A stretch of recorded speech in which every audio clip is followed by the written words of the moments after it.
Hello everyone, Install Easy here. Today we're going to show you how to quickly install LibreOffice on your Windows operating system.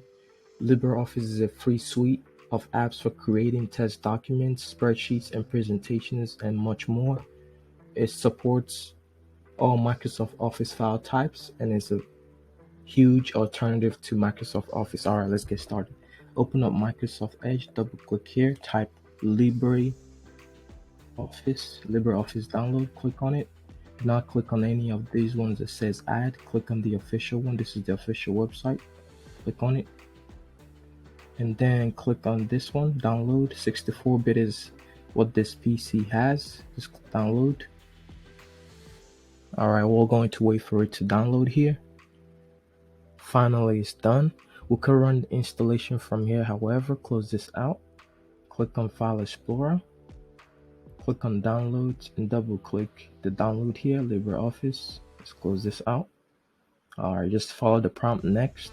Typical, leave it at that, next. And net install. And permissions, yes. And it's validating. Just click OK here.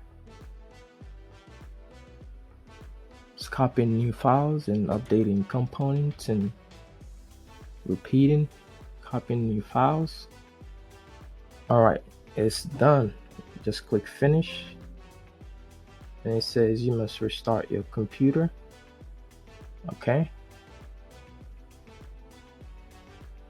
We can just say no for right now.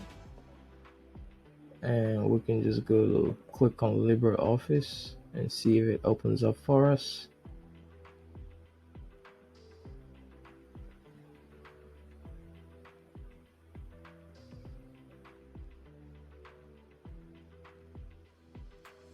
Alright, this is what it looks like. Of course, you have to restart at some point like he told you, but for right now we're just showing you how this thing works. As you can see, this is the doc, this is the spreadsheet, presentation, draw for math formula and other base database and so on. Alright, so you created a desktop icon for us. If you wanted to pin it here, just right click and pin to text bar and it will always be there for you. Okay, leave a comment on installs you would like to see on this channel. From the team here at Install Easy, see you next time.